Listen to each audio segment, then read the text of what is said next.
नमस्कार दोस्तों, अस्सलाम वालेकुम। चैनल पर जय श्री राम, जो बोले सोनियाल, सत श्री अकाल। दोस्तों, नशा छोड़ना जो है लोगों के लिए एक आफत बन चुकी है, क्योंकि नशा छोड़ना है ही बहुत कठिन काम। अगर दुनिया में कोई कठिन काम है तो उसकी गिनती नशे में ज़रूर आती है।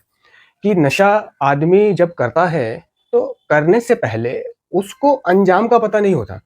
यानी आगाज़ करने से पहले अंजाम का पता नहीं होता। ठीक है? और नशा इतनी राहत देता है, रिलीफ महसूस कराता है, दिमाग को शांत कर देता है, शरीर को एनर्जी देता है, बॉडी को।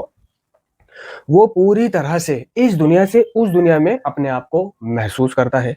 यानी जो भी उसको उस वक़्त शारीरिक पेन, मानसिक यातनाएँ हो रही होती हों, नशा करने से पहले, या कोई भी तकलीफ़, यहाँ तक कि चोट और उसमें असहनीय दर्द, ठीक है? तो नशा करके वो सारी चीज़ें उसकी ठीक हो जाती हैं। नशे का काम ही रिलीफ़, सुकून और दर्द पे आराम पहुँचाने का होता है। एक तरह का उसे मज़ा आता है, एक ऐसा मज़ा जिसकी वो तलाश में था मानो, जिसकी वो तलाश में था। तो उस मज़े की खातिर, उस सुकून की खातिर वो उसे नशे को करता रहता है, करता रहता है, ठीक है? और करते-करते वो ये पाता है कि इसमें कोई नुकसान नहीं है, नशाखोरी में। लोग कहते हैं नशा करने से मर जाते हैं, लोग कहते हैं नशा करने से बर्बाद हो जाते हैं, लोग कहते हैं बीमार पड़ जाते हैं, लीवर खराब हो जाता है, किडनी खराब हो जाती है, कमज़ोरी हो जाती है, दर्द आ जाते हैं, है ना? पूरी तरह से जीवन अस्त-व्यस्त हो जाता है। तो वो लोगों की बातों का इनकार, डिनायल करता रहता था। क्यों? क्योंकि वो जब नशा करता है तो उसको महीना, 2 महीना, 3 महीना नशा करते-करते हो गए और ऐसा कुछ भी नहीं हो रहा जो लोग उससे कहते थे। वो पाता है कि मैं नशे के साथ सब कुछ कर सकता हूँ, ठीक है? और वो ये सोचता है कि अगर मुझे नशा नहीं मिले तो भी मेरे को कोई दिक्कत नहीं होती है। तो नशा उसको ये फीलिंग्स दिलाता है शुरुआती दौर में कि भाई मिली तो मारी वरना सदाबाल ब्रह्मचारी। तो शुरू-शुरू में उसके साथ ऐसा लफड़ा चलता है कि अगर उसे मिल गई पी ली तो ठीक है, और नहीं मिली तो उसको कोई विथड्रॉल या कोई चिंता, क्रोध, धोखा, है ना? या दर्द नहीं हो रहा। तो वो ये कहता है कि भई इसमें कोई बुराई नहीं है, ये अच्छी चीज़ है और लोग इसे खामा-खाई बुरा बताते हैं। ठीक है? ये चीज़ उसको कब पता चलती है, जब एक दिन उसके पास नशा नहीं होता है और सालों गुज़र जाते हैं। क्योंकि नशा जो है सालों में जाकर लगता है, सालों में जाकर लगता है। ये नहीं है कि महीना, 2 महीना, 3 महीना करा और उसको अब नशा नहीं मिल रहा है, तो उसको दर्द होने लगे, नहीं। सालों में जाकर, सालों में जाकर उसको नशा लगता है, यानी कि वह सालों में जाकर एडिक्ट बनता है। और एडिक्ट वो इंसान होता है कि जिसको उसका एडिक्शन, हम बात कर रहे हैं नशेड़ी की, जिसको उसका नशा ना मिले तो उसे विथड्रॉल होंगे। तो शुरुआती दौर में जब तक उसको नशा नहीं लगा होता है तो उससे विथड्रॉल नहीं होते हैं। तो उसे वो बहुत अच्छी चीज़ लगती है, और जब उसे विथड्रॉल होते हैं और वो उन विथड्रॉलों से रोज़ लड़ता है, रोज़ जूझता है, तब जाके उसके मन में नशा छोड़ने का ख़्याल आता है कि मैं नशा छोड़ दूँ, इस रोज़-रोज़ की आफ़त और रोज़-रोज़ की ज़िंदगी से मैं तंग आ गया हूँ। तो अब वो छोड़ना चाहता है, ठीक है? तो छोड़ नहीं पाता। क्योंकि नशा करने से पहले उसको ये नहीं पता था कि नशा कर तो रहा हूँ और जब ये मेरे जीवन में बर्बादियाँ लाएगा, तो इसे छोड़ा कैसे जाएगा? अब वो छोड़ने के अपने तरीके अपनाता है, अपने तरीके, क्योंकि नशेड़ी अपना डॉक्टर खुद होता है। तो अपने तरीके जब तक वो आज़माता है, आज़मा-आज़मा के उसमें भी साल, 2 साल, 3 साल गुज़र जाते हैं। दूसरों के तरीके अपनाता है। वो डॉक्टर, वैद्य, हकीम, बाबा, साधु इनके भी पास जा सकता है, साइकियाट्रिस्ट के पास भी जा सकता है। ठीक है? लेकिन वह पाता है कि वहाँ से भी उसका नशा नहीं छूट रहा। घरवाले भी परेशान कि इसका कोई बाबा, साधु, डॉक्टर, वैद्य, हकीम, हॉस्पिटल, ट्रीटमेंट कोई भी इसका नशा नहीं छुड़ा पा रहा। तो घरवाले उसकी मरती हुई हालत को देखकर, अगर कोई उनसे कहता है कि एक व्यक्ति है जो नशा छुड़वा सकता है, तो हमें उनसे मिला दो भाई जल्दी, कि उनकी फीस की चिंता ना करें। तो वे जितना भी उनसे फीस माँगते हैं, ठीक है, घरवाले दे देते हैं, बस हमारे लड़के का नशा छूट जाए। लोगों ने तो करोड़ों-करोड़ों रुपया लगा दिया अपने लड़के पर, अपने बच्चे का नशा छुड़ाने के लिए, लेकिन वह करोड़ों रुपया भी उन्होंने गलत जगह लगाया। और जिन लोगों ने उस नशेड़ी का इलाज करके करोड़ों रुपए लिए, ठीक है, वो भी खुद एडिक्ट नहीं थे। वो सिर्फ़ एक साइंटिफिक डॉक्टर थे, जो एक साइंटिफिक तरीके से, मेडिकल तरीके से, डॉक्टरी तरीके से नशा छुड़वा रहे थे। और नशे को छोड़ने का या छुड़वाने का साइंटिफिक तरीका नहीं है, डॉक्टरी तरीका नहीं है, मेडिकली तरीका नहीं है, यानी दवाओं का तरीका नहीं है।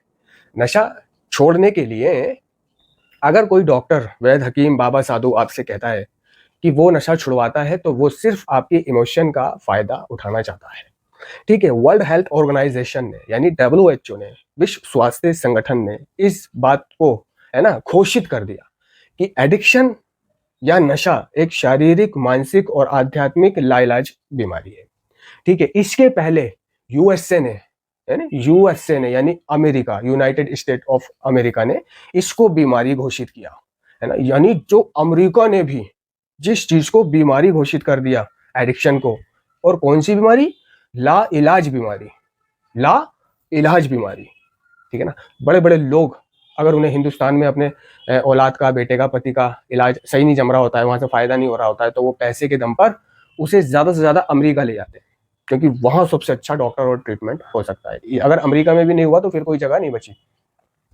तो अमेरिका ने भी इसको लाइलाज बीमारी घोषित किया है। तो फिर ये डॉक्टर, वैद्य, हकीम, बाबा, साधु, है ना, ये इलाज किस चीज का कर रहे हैं? ये कौन सी बीमारी का इलाज कर रहे हैं और कौन सी बीमारी दूर कर रहे हैं और कौन सा नशा छुड़ा रहे हैं? अगर मेरी बातों पर यकीन नहीं है कि हिंदुस्तान ने यानी विश्व स्वास्थ्य संगठन ने और यूनाइटेड स्टेट ऑफ अमेरिका ने इसे बीमारी घोषित किया है, तो आप गूगल सर्च करके देख सकते हैं या किसी भी नॉलेज वाले बंदे से पूछ सकते हैं। वो आपको बता देगा या गूगल आपको बता देगा कि ये एक लाइलाज बीमारी है, इसका कोई इलाज नहीं है। अब लेते हैं कि ये नशा मुक्ति केंद्र किस लिए खुले हुए हैं अगर ये एक लाइलाज बीमारी है। ठीक है? तो नशा मुक्ति केंद्र इसलिए होता है कि मरीज घर पे बैठकर अगर नशा छोड़ने की कोशिश करता है तो वो नहीं छोड़ पाता है, भाग जाता है, दर्द होते हैं, दर्द से हार जाता है, पीने चला जाता है। वो घर पे रहकर नशा नहीं छोड़ पाता, या उसकी ज़्यादा बहुत ख़राब हालत हो गई है, ये वो सिर्फ नारकोटिक्स एनोनिमस जाकर उसे, है ना, अपनी हालत को सुधार नहीं सकता, है ना, बहुत से होते हैं ना मरने वाले हो गए। तो नशा मुक्ति केंद्र होता है कि वहाँ पर भर्ती कर देने से थोड़ी-सी उसकी शारीरिक, मानसिक, आध्यात्मिक स्थिति ठीक हो जाती है।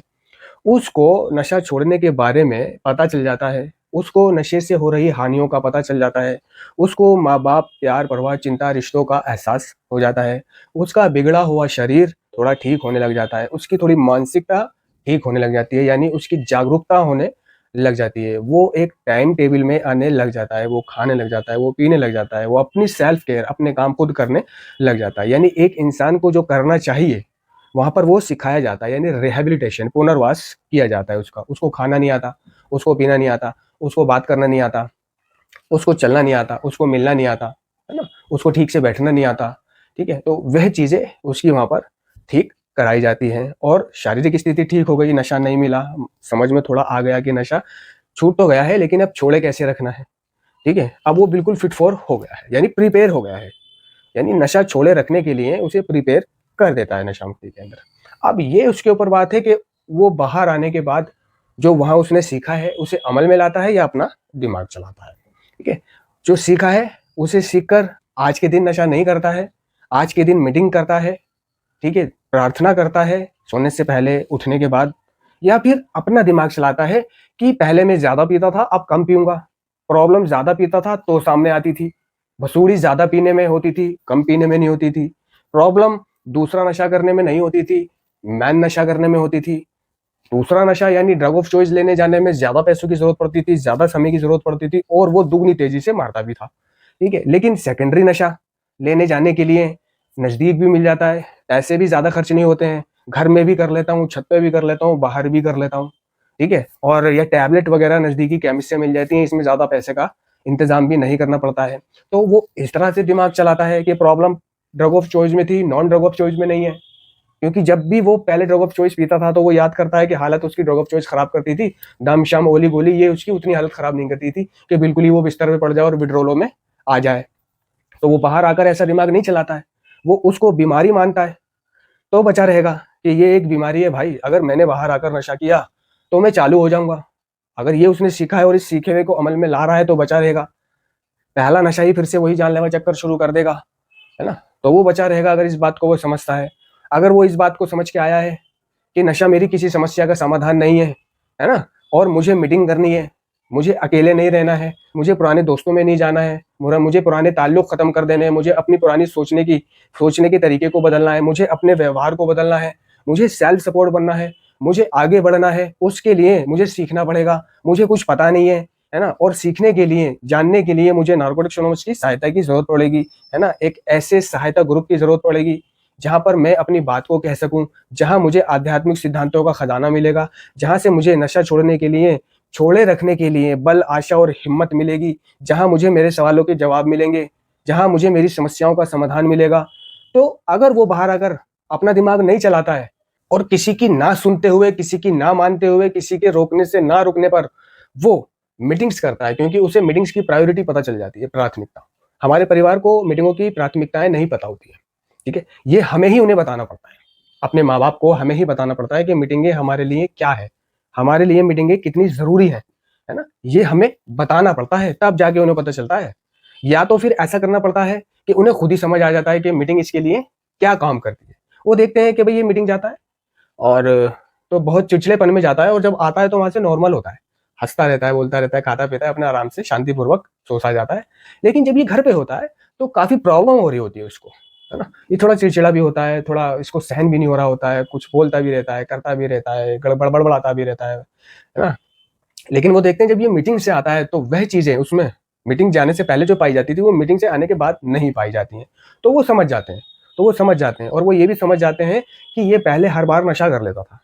अब इसे महीना हो गया, 2 महीना हो गया, 3 महीने हो गए, या किसी-किसी को साल हो गए, 2 साल हो गए, ये नशा नहीं कर रहा है ना? तो उन्हें समझ आ जाता है कि ये मीटिंग जाता है, इस वजह से वो नशा नहीं कर रहा है। तो उन्हें मीटिंग की प्रायोरिटी, प्राथमिकताएँ कुछों को, परिवार वालों को ऐसे पता चलती है, और जिनको पता नहीं चलती है उनको बताना पड़ता है भाई, ठीक है? अब तुम्हें कोई रोके मीटिंग जाने के लिए कि नहीं मीटिंग मत जा, तो बिल्कुल उसी तरह, जिस तरह नशे के लिए रोका जाता था तुम्हें और तुम नहीं रुकते थे, चले जाते थे, मानते थे किसी की? नहीं मानते थे ना? उसी तरह आज अपने सुधार के लिए तुम्हें किसी की नहीं माननी है। मीटिंग जाने के समय मीटिंग जाना है। पहले 90 दिन रोज जाना है, क्योंकि लोगों को नहीं पता कि तेरा सुधार जारी कैसे रहेगा। तुझे पता है। तुझे पता है कि तेरा नशा कंटिन्यू कैसे रहेगा। तू शांति की सांस कैसे लेगा? तू अपने सवालों के जवाब कैसे पाएगा? ये तुझे पता है कि बीमारी क्या है। ठीक है? परिवार को नहीं पता, उन लोगों को नहीं पता, उन रोकने वालों को नहीं पता। रोकने वालों को सिर्फ इतना पता है कि ये रिहैब गया, रिहैब से नशा छोड़कर आ गया है, अब इसका नशा छूट गया है, लिहाजा अब कहीं जाने की ज़रूरत क्या है? छूट तो गया है, ठीक है ना? आप काम कर, कुछ दिनों में तेरी शादी करा देंगे, कमा-धमा और अपने जी, जॉब-जाप कर, नौकरी-शोकरी कर। तो वो ये मानते हैं कि ये कोई बीमारी नहीं थी, ये कोई एडिक्शन नहीं था, ये कोई लाइलाज बीमारी नहीं थी, ये कोई जीवन भर की प्रक्रिया नहीं थी। वो तो इसे नॉर्मल है, ये समझते हैं कि बुरी लत में पड़ गया था और अपनी छूट गई है, अपने बाहर आके काम कर। लेकिन ये तुम्हें पता चलता है रिहैबिलिटेशन सेंटर में कि ये बीमारी है, ठीक है ना? तो आपको जाना है, रोकने वाला रोके कोई बात नहीं, रोकने दो, मगर फिर भी जाना, जैसे नशा करने जाने के लिए रोका जाता था और आप नहीं रुकते थे। तो बिल्कुल उल्टा करना पड़ता है नशेड़ी को, ठीक है ना? तब जाकर वो क्लीन होता है। ऐसा नहीं है आप घर वाले रोक रहे हैं तो आप भी रुक गए, यार दोस्त रोक रहे हैं तो आप भी रुक गए, नहीं। पहले 90 दिन, 90 मीटिंग तो पहले करनी है, रुकना बाद में है। 90 दिन के बाद उनको बोलना है, हाँ क्या बात है, बताओ, ठीक है? क्योंकि ये इन 90 दिनों में तुम्हारे अंदर एक परफेक्शन जैसी आ जाती है कि नशा छोड़े रखने का तरीका पता चल जाता है तुम्हें, ठीक है ना? बहुत सारे आध्यात्मिक सिद्धांत खजाना तुम्हें पता चल जाता है। रिकवरिंग एडिक्ट संगी साथी बन जाते हैं, ठीक है ना? और यार दोस्त बन जाते हैं। तुम्हारे पुराने दोस्त, पुरानी जगह, पुराने विचार, ये सब बदलने लग जाते हैं, ठीक है ना? आज के दिन नशा ना करके, है ना? मतलब आज के दिन मीटिंग ना करके नशे से दूर कैसे रहा जाएगा, ये भी पता चल जाता है। तो उसके बाद आप अपने घर वालों की बात मानो, और उसके बाद भी आप रेगुलर मीटिंग, यानी जैसे ही आपको फुर्सत मिले मीटिंग जाते रहो। तो रिहैब इसलिए होता है कि वहाँ थोड़ा डेंटिंग पेंटिंग सी हो जाती है, और एनए इसलिए होता है कि वो जो डेंटिंग पेंटिंग हुई है, वो जो उसका नशा छूटा है, उसको लाइफ लॉन्ग छोड़े रखने के लिए एनए होता है। तो बहुत से लोग ये करते हैं कि रिहैब से आकर ही घर बैठ जाते हैं, ठीक है ना? बहुत से लोग रिहैब से आकर मीटिंग चले जाते हैं तो वो पार हो जाते हैं। जो रिहैब से आके घर बैठ जाते हैं, वो आज नहीं तो कल पाते कि उनका ब्लास्ट हो गया। लेकिन धीरे-धीरे जब उसको अंजाम का पता चल जाता है और वो उस चीज़ से सच में बाहर निकलना चाहता है, तो इसमें घबराने वाली कोई बात नहीं है। घबरा के कुछ नहीं होगा, घबरा के नशा नहीं छूटेगा। बस अपने आप को एक मौका देना है, बस अपने आप को एक मौका देना है, और तब सुधार संभव है ना? ये नहीं सोचना कि जैसे नशा करने से पहले अंजाम का नहीं सोचा, इसी तरह नशा छोड़ने से पहले, है ना, भी अंजाम का नहीं सोचना है। वो सोचता है कि यार क्या होगा, कैसे छोड़ूँगा, मेरे तो दर्द होंगे, विथड्रॉल होगा, कैसे जीऊँगा, मज़ा नहीं आता, मुझसे तो जिया नहीं जाता, मैं तो दर्दों में रहता हूँ। नहीं, तो आपको भविष्य की नहीं सोचनी है नशा छोड़ने से। बस 1 दिन के हिसाब से जीना है ना? कि मैंने बस आज के दिन नशा नहीं करना है, मैंने बस आज के दिन मीटिंग करनी है, मैंने बस आज के दिन अपने दर्द को सहना है ना? और कल की कल पे छोड़ दी जाएगी। कुछ एडिक्ट ऐसे होते हैं जिनसे वो डर सहा नहीं जाता है, तो उन्हें रिहैब की ज़रूरत पड़ती है। तो आशा करता हूँ कि आप लोगों की समझ में आया होगा, नहीं समझ में आया होगा तो मैं दोबारा बताने के लिए तैयार हूँ। धन्यवाद।